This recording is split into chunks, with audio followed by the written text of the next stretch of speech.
Idyllic Roots. For more videos, please subscribe, like and share.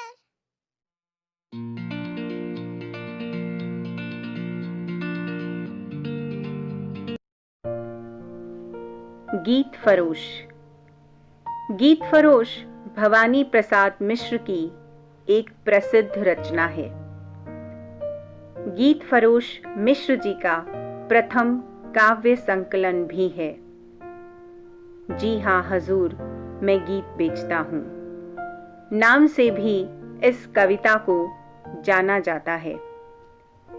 इस कविता में कवि ने अपनी वेदना को व्यक्त किया है। सबसे पहले हम इस कविता को सुनेंगे और फिर उसकी व्याख्या भी विस्तार पूर्वक सुनेंगे। जी हाँ हजूर, मैं गीत बेचता हूँ। मैं तरह तरह के गीत बेचता हूँ।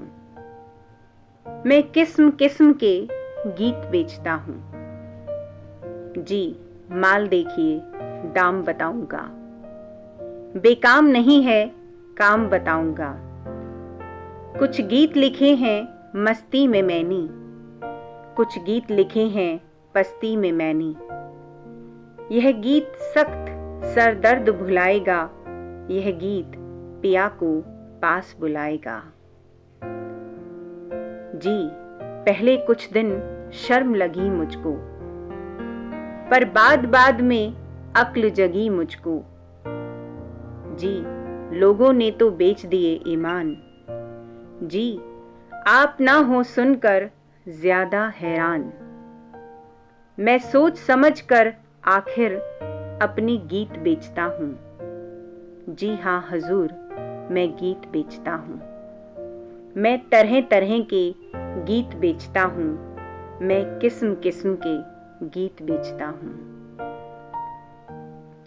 यह गीत सुबह का है, गाकर देखें। यह गीत गजब का है, ढाकर देखें।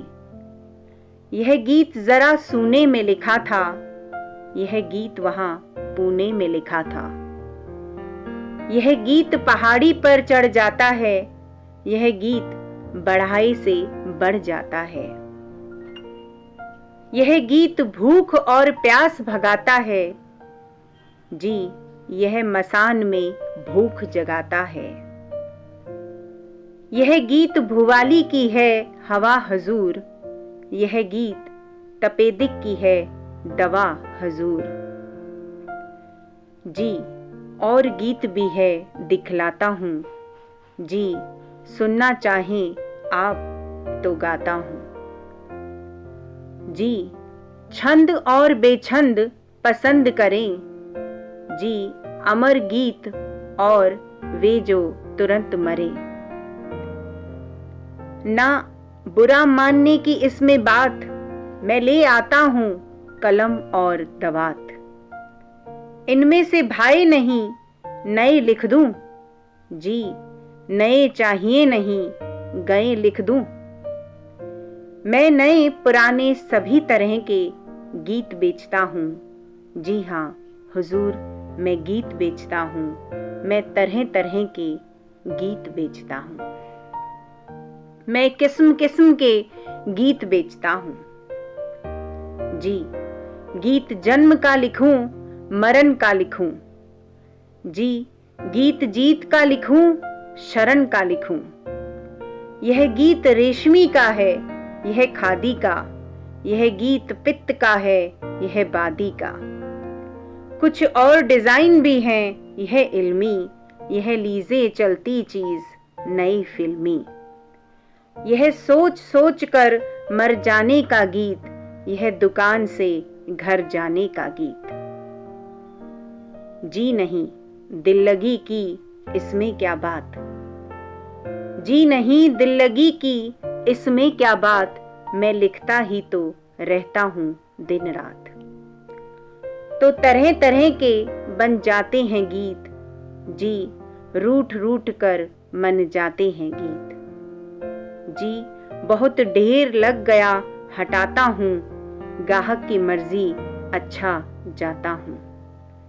या भीतर जाकर पूछ आइए आप, है गीत बेचना वैसे बिल्कुल पाप। क्या करूं मगर लाचार, हार कर गीत बेचता हूँ। जी हाँ हुजूर, मैं गीत बेचता हूँ, मैं किस्म किस्म के गीत बेचता हूँ। आइए अब सुनते हैं गीत फरोश की व्याख्या। सबसे पहले इसके अंदर प्रसंग लिखा जाएगा। गीत फरोश कविता भवानी प्रसाद मिश्र के पहले काव्य संग्रह में संकलित है तथा यह प्रयोगशील कविता के आरंभिक दौर की एक महत्वपूर्ण और बहुचर्चित रचना है। व्यंग्यात्मक स्वर में लिखी गई यह कविता बदलते हुए समय में कवि कर्म में आने वाले बदलाव की ओर संकेत करती है। कविता के आरंभ में ही स्पष्ट हो जाता है कि बदलते समाज में कविता खरीदी बेची जाने वाली चीज हो गई है। अतः कवि विवश होकर फेरी वाले की शैली में गीत बेचने की बात करता है। इसके बाद आती है इसकी व्याख्या, वो हमें इस प्रकार लिखनी है। कवि कहता है कि मैं गीत बेचता हूं और ग्राहक की मर्जी के अनुसार तरह तरह के सभी किस्म के गीत बेचता हूं। वह शुद्ध व्यावसायिक स्वर में कहता है कि पहले गीत देख लें, बाद में दाम बता दूंगा। ये गीत निरर्थक नहीं है, इनकी उपयोगिता या लाभ भी बताए जा सकते हैं कि ये किस काम में आते हैं।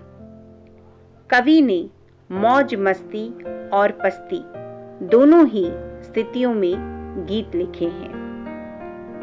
कवि अपने गीतों की उपयोगिता गिनाते हुए कहता है कि यह गीत ऐसा है जो सख्त सिरदर्द को भी दूर कर देता है, और यह गीत ऐसा है जो पिया को पास बुला देता है। कवि अत्यंत नाटकीय लेकिन सहज ढंग से कहता है कि पहले पहल जब मैंने गीत बेचना आरंभ किया तो शर्म आई, लेकिन बाद में बुद्धि आ गई। जहां लोग किसी भौतिक वस्तु की भांति अपना ईमान तक बेच डालते हैं, वहां गीतकार गीत क्यों नहीं बेच सकता। इसमें हैरान होने की कोई बात ही नहीं है। इसलिए सोच समझकर आखिर मैंने गीत बेचना अर्थात अपनी कलम की स्वतंत्रता को कुछ पैसों के लिए बेचना आरंभ कर दिया। अपने गीतों की विविधता के विषय में कवि का कहना है कि यह गीत सुबह का है, इसमें जाकर आप देख सकते हैं। यह गीत गजब का है, इसके द्वारा आप गजब ढाकर देख सकते हैं। कवि ने हर प्रकार की स्थितियों और मन स्थितियों में गीत लिखे हैं। एक गीत सूनेपन में लिखा था तो दूसरा पूना शहर में लिखा था। वह व्यंग्यात्मक स्वर में कहता है कि यह गीत ऐसा है जो पहाड़ों पर भी चढ़ सकता है, और दूसरा गीत ऐसा है जिसे जितना आगे बढ़ाना चाहो बढ़ सकता है।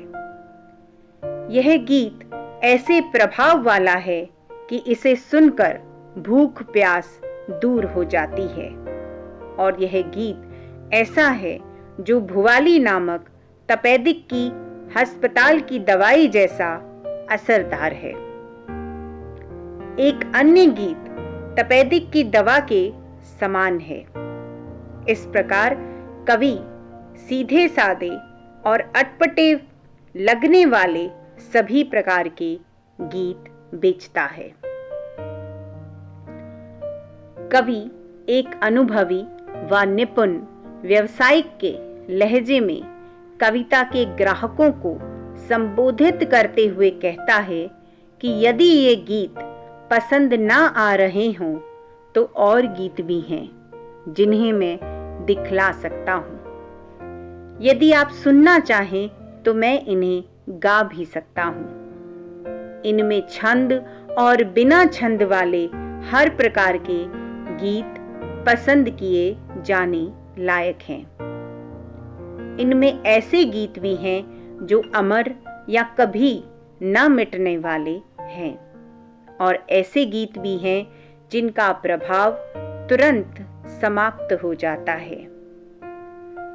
कवि अपने व्यवसाय को चलाने के लिए समझौतावादी दृष्टिकोण अपनाता है और हर तरह की मांग को पूरा करने के लिए तैयार रहता है।